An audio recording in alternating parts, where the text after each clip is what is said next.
Ha llegado el momento de completar la notación de índices, la puerta de entrada a entender las ecuaciones de la relatividad general. I'm just good at caring too much. Recapitulemos. Ya sabemos que la notación de índices simplifica el trabajo con coordenadas. En vez de usar letras diferentes, se le asigna un índice.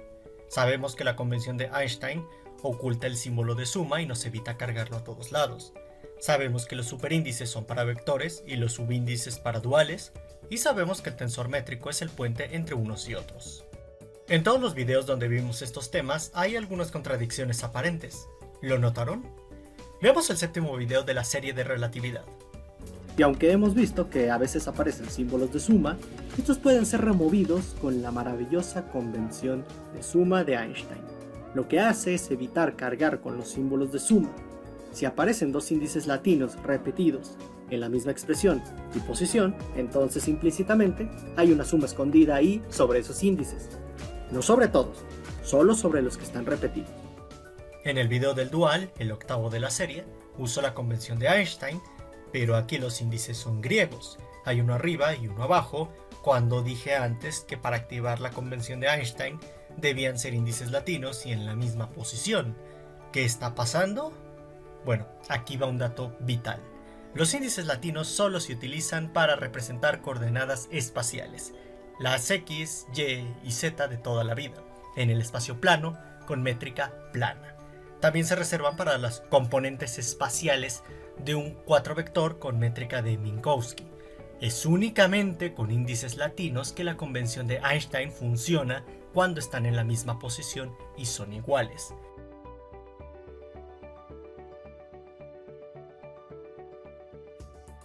Para cualquier otra coordenada, métrica o para etiquetar a todas las coordenadas del espacio-tiempo juntas, se necesitan a los índices griegos. Esto es para coordenadas en general. La convención de Einstein estándar es la que actúa sobre los índices griegos. Requiere que haya un índice arriba y uno abajo y que sean iguales. Esta es la regla que a partir de ahora aparecerá en los videos y que debe seguirse cada vez que vean un par de índices griegos. Por cierto, ¿recuerdan que las coordenadas X, Y y Z las cambié por los números 1, 2 y 3? Si queremos trabajar con el tiempo también, suena buena idea asignarle a su coordenada un número.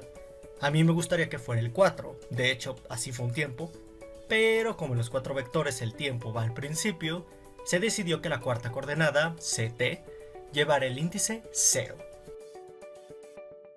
Volvamos al producto punto. Lo escribí de varias formas. Una de ellas se ve como la unión de un vector y un dual. Sin embargo, dijimos que el producto punto es un número, un escalar, una cantidad que no depende de las coordenadas. Sin embargo, las componentes vectoriales y duales sí que cambian con las coordenadas. ¿Cómo hacer compatible esto? Aquí entra otro concepto importante, la contracción de índices. Una operación tensorial surgida de un acoplamiento natural, es decir, una manera de relacionar componentes vectoriales y duales a través de una operación. La contracción se manifiesta como una suma sobre los índices contraídos, que deben ser iguales si están uno arriba y otro abajo. Cada elemento de la suma es a su vez un producto entre una componente tensorial y su dual correspondiente. Esto como que anula el efecto de los índices sobre el rango de la expresión final, como si al contraerse se cancelaran, se silenciaran entre sí. A estos índices se les llama contraídos o mudos, y es sobre ellos que se aplica la convención de suma de Einstein. Si observamos la otra forma del producto punto, la que usa el tensor métrico, vemos que en total hay 4 índices, 2 mu y 2 nu. Si me guío con lo que dije en el 10º video de la serie, esta cosa no sería un escalar, sino un tensor de rango 2, 2, ¿verdad? ¿Hay contradicción? No. Si observamos, uno de los mu está arriba y el otro abajo, están contraídos. Ninguno de los dos influye en el rango final. Los 2 nu también están contraídos, así que en realidad no hay ningún índice sobrante para el rango final. Por ende, el producto punto no tiene índices relevantes para su rango. Es un tensor de rango 0, 0, o sea, un escalar.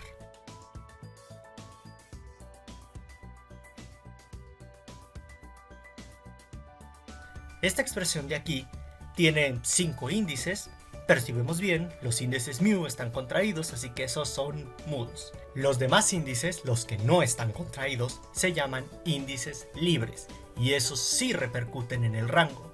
Si esta cosa fuera un tensor, su rango correcto no sería el aparente 2, 3, sino 1, 2. Dado un tensor de rango mn, si contraemos algún par de índices, el rango covariante y contravariante disminuyen en 1. Ahora, ya conocimos algunas bondades del tensor métrico. Podríamos preguntarnos si existe algún objeto que actúe al contrario de él, si existe un opuesto. Pues sí, ese es el tensor métrico inverso. Y claro, como actúa al contrario, en vez de tener sus dos índices abajo, los tiene arriba. ¿Y para qué carajos queremos una métrica inversa? ¿No era suficiente con la que ya conocíamos? Resulta que multiplicando a la métrica con su inversa, sale un dato muy importante del espacio-tiempo al que pertenecen ambos tensores. Si los juntamos y contraemos uno de sus índices, los estaremos multiplicando como si fueran matrices. Y como una es la inversa de la otra, ese producto debe dar la matriz identidad, la que si se multiplica con cualquier otra matriz no le hará nada, y que usamos para las métricas euclidianas. Pero si contraemos sus dos índices, estaremos sumando todos los unos de esa matriz identidad, uno por cada coordenada relevante de ese espacio-tiempo. En otras palabras, la doble contracción de la métrica con su inversa debe corresponder a la dimensión del espacio-tiempo que describen. Hay más. Recordemos otra cosa del 10º video. Ya sabíamos cómo encontrar duales a partir de vectores, usando el tensor métrico. Si queremos encontrar las componentes vectoriales a partir de los duales, ¿qué usamos? Para eso sirve el tensor métrico inverso. Y esto último, de hecho, nos permite hacer algo muy útil en el cálculo tensorial, la gimnasia de índices, es decir, subir o bajar los índices de algo según se necesite. Para bajar índices se usa el tensor métrico.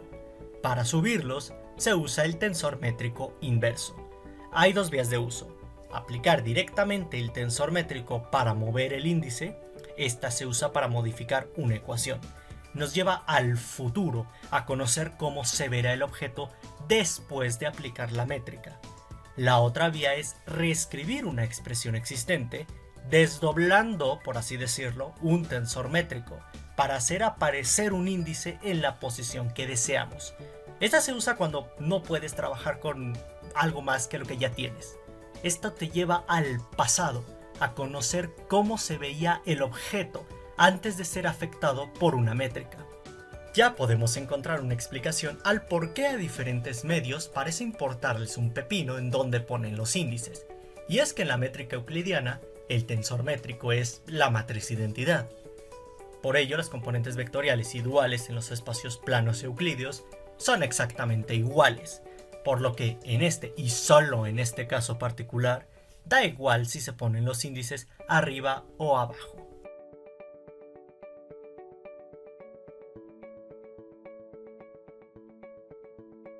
Genial, ya sabemos leer la notación de índices en su totalidad, pero solo porque soy muy humilde, para evitarles futuros dolores de cabeza, aquí les muestro las 19 cagadas monumentales que deben evitar al trabajar con índices, para que estos no los hagan llorar en sus exámenes de relatividad y terminen volcando su rabia y frustración, alcoholizándose al grado de incluso olvidar hablar el español, con Tonayan mezclado con furloco y agua de horchata con sobre caducado. En serio, aunque sean los mismos índices, si no están en la misma posición, no pueden juntarse. Solo se suman o restan tensores de rangos iguales. Los mudos a fuerzas están contraídos, los libres no.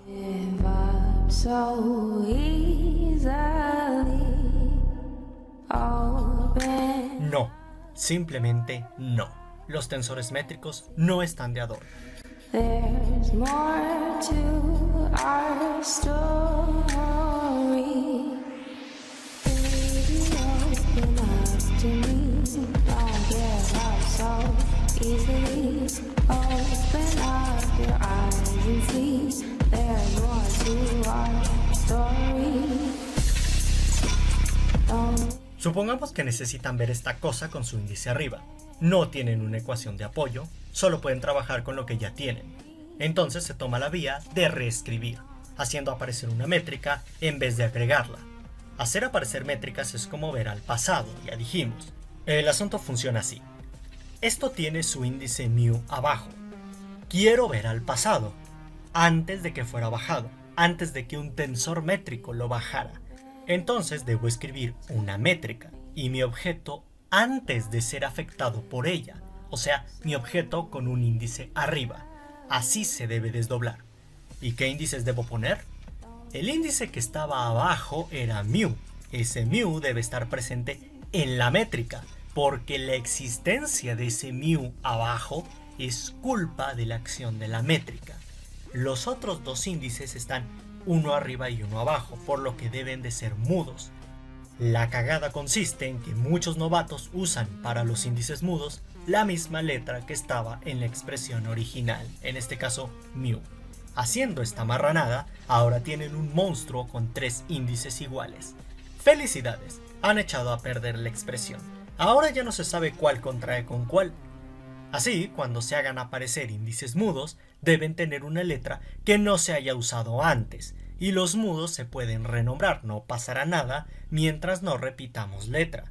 En este caso, se usa cualquier cosa menos mu.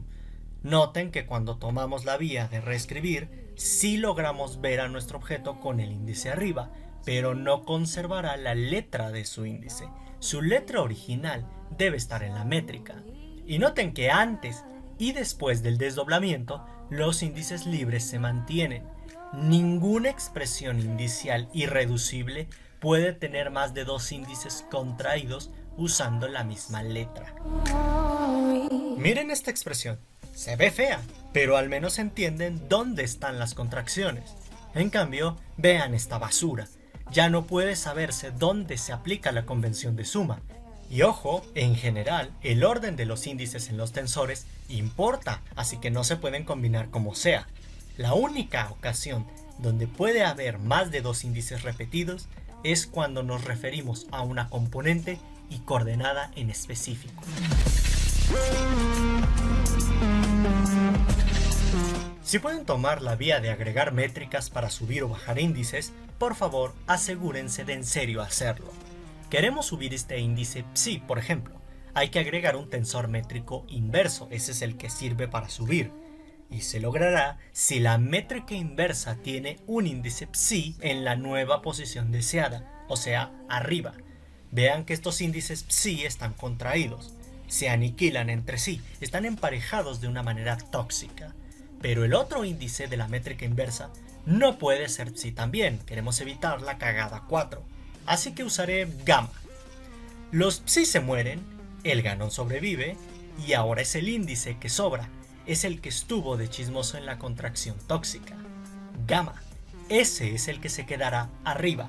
La cagada 5 consiste en que, después de hacer todo esto, los estudiantes dejan el índice abajo. Entonces fue inútil haber usado la métrica. Otro error común es que dejan a psi como índice final cuando ese murió en la contracción. El que debe quedar al final es el otro índice que no se contrajo, el chismoso. Que quede bien claro, en la gimnasia de índices no se conservan las letras, y la sigma, al que no le hicimos nada, ese ni tocarlo. Este tipo de babosadas no valen. El tensor métrico y el tensor métrico inverso son los únicos objetos facultados para subir y bajar índices. Nadie más, por más índices que tenga.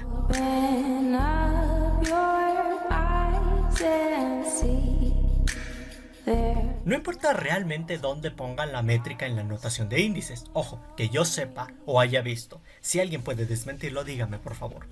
Pero si van a usar matrices, tengan mucho cuidado. Ahí tienen que poner un orden que haga funcionar la multiplicación.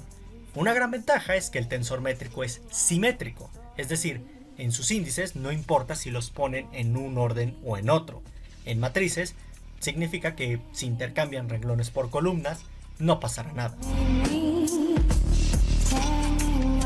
Si empiezan con ciertos índices libres, por favor asegúrense de que su expresión final tenga los mismos índices libres. Si a algunos se les pierde o cambia de posición, la cagaron. Baby, open up to me. Don't give up so easily. Esto no es cierto. Cualquier objeto que use coordenadas puede tener índices y no necesariamente ser un tensor.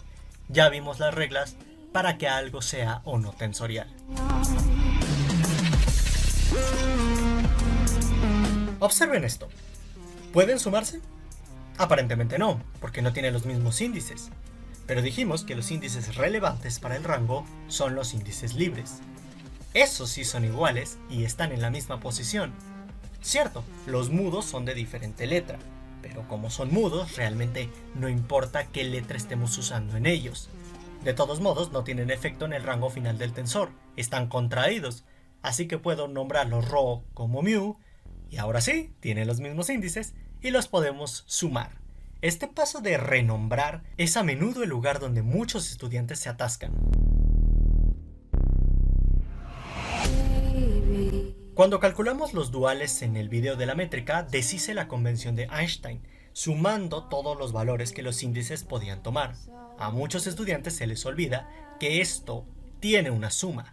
Reemplazan los índices, sí, pero creen que estos son dos expresiones diferentes cuando les falta la suma. More to our story. Si hay varias contracciones, entonces hay varias sumas anidadas. Don't give up so easily. Open up your eyes. Esta cochinada de aquí no va a servir para mover los dos índices. De hecho, en este caso, se contrae todo, haciendo que el resultado sea un escalar. Tienen que usar una métrica para cada índice que pretendan mover y asegurarse de no repetir los índices mudos.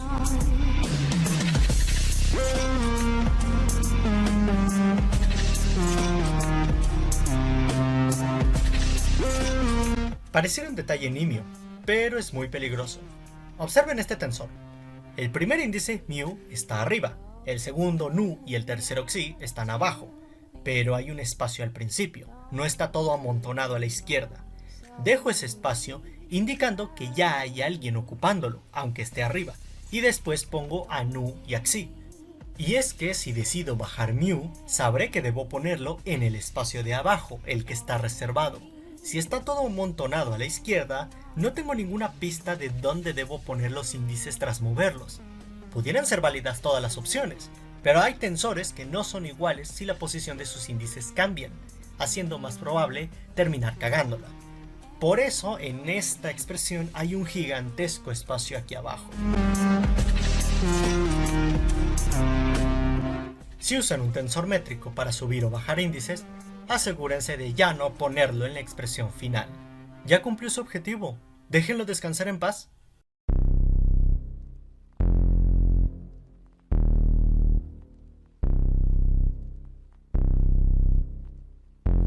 El tensor métrico es para bajar índices, el tensor métrico inverso para subirlos. Baby, open up to me. Y ya, no lo revuelvan. So easily. Oh, Una contracción no quiere decir que los índices sobrantes van a subir o bajar. Esto es más o menos la cagada 6, pero menos grosera.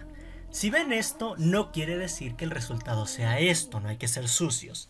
Solo contracciones con tensores métricos hacen esto. Aquí es la costumbre la que lleva a equivocarnos. En la cagada 6 es tratar de hacer esto a propósito. there's more to our story. Volvamos a este ejemplo.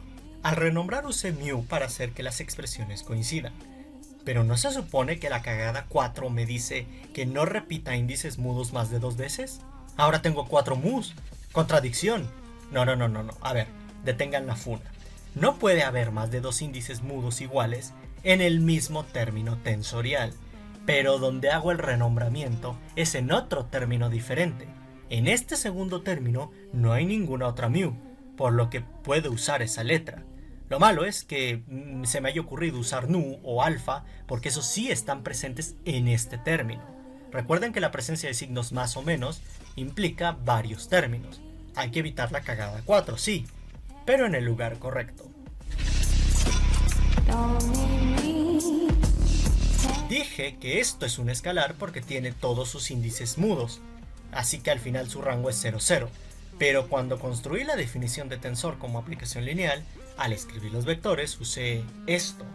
Pero esto también tiene los índices mudos, entonces, ¿es un vector o es un escalar? Aquí hay una sutileza. Cuando escribimos esto, pareciera que nos estamos refiriendo al vector o tensor, pero en realidad solo nos estamos refiriendo a sus componentes. Para hablar del tensor en su totalidad hay que escribir la base. Estamos acostumbrados a pensar que los vectores y tensores son las puras componentes, cuando la base es también parte de ellos, pero esa la obviamos muchas veces. Esta expresión sí tiene todos los índices contraídos, pero eso no lo hace un escalar. Esto solo indica que permanece invariante ante diffeomorfismos. Las componentes son las que cambian, pero el objeto como un todo no. En el video de tensores vimos que si aislamos la componente, ya no hay índices contraídos, así que nos damos cuenta que esto no es un escalar, tiene rango Mn. El rango es determinado por los índices de las componentes, no por la construcción total. Quieren bajar este índice y usan esto porque en todos lados se ha visto que la métrica tiene índices mu y nu. Esta basura no servirá para nada. Aquí no hay índices mudos. No es de a fuerzas que las métricas tengan siempre los índices mu y nu. Hay que tener los índices correctos. Para que la gimnasia sirva, la métrica debe tener como uno de sus índices al que pretendemos mover. Debe de haber una contracción. Así que la próxima vez que hagan cálculo tensorial, fíjense en no meter el pie hasta el fondo.